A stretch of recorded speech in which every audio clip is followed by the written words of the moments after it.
Hello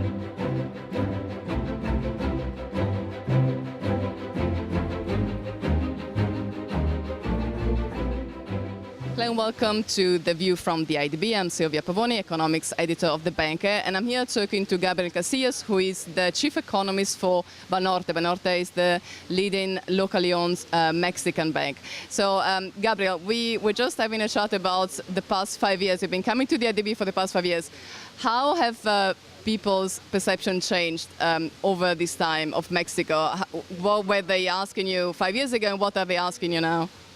Perfect, Silvia. Thanks very much. One important thing here is that in the past few years, everybody has been interested in Latin America, but the questions were totally biased towards Brazil and some other countries, and not towards Mexico. No, in Mexico, the questions always were when are we going to be able to grow, when we're going to be able to see some structural reforms we need, and those were the questions. No? Nowadays, as President Peña Nieto took up office in 2012, and he was able to approve 10 reforms in less than 14 months. Then we have, the picture has changed completely. Of course, this has changed completely because of other reasons. No? Nowadays, the world's experiencing, emerging markets particularly, 4 big shocks: US Fed tapering, China deceleration, internal problems that need a structural reform, and also a heavy electoral calendar in several of these emerging countries. So in Mexico this year, for example, we're only experiencing one of these 4 shocks, that it's the US Fed tapering.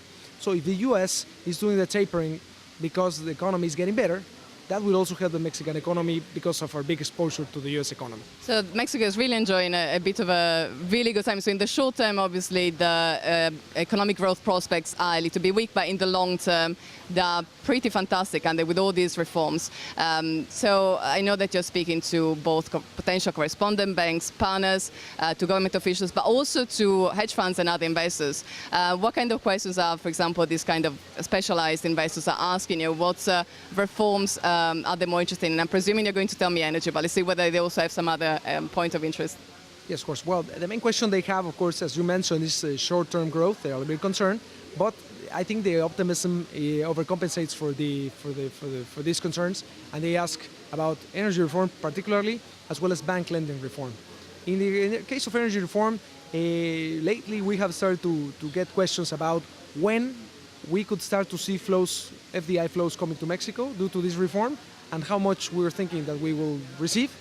And in the case of the bank lending reform, we're getting a lot of questions on which are the most important points that will be able to increase banking penetration ratio in Mexico. That, as we know, this ratio is very low, not compared with the US or Europe. It's very low compared to our peer countries like Brazil, Colombia, or Peru. So these are the key elements. What do you think is going to be the impact of the banking sector reform, if not in the short term, at least in the medium term? Oh, in our view, two impacts. First is the impact on potential GDP. Right now, we believe potential GDP in Mexico is 3%. So this, with the bank lending reform, we believe it will go all the way up to 3.75%. It's a long-term thing. So in the short term, we might see maybe 1 to 1.5 percentage points in the next 2 to 3 years. And the other impact is in terms of banking penetration. Banking penetration ratio, if we consider only commercial bank credit to the non-financial private sector, is 15% of GDP. Very low compared to 20% in Peru, 40% in Colombia, 45% in Brazil, 72% in Chile. But in this case, with very conservative assumptions about growth, with this reform, we believe we could reach 20% banking penetration in Mexico in 5 years, and all the way up to 40% by 2025.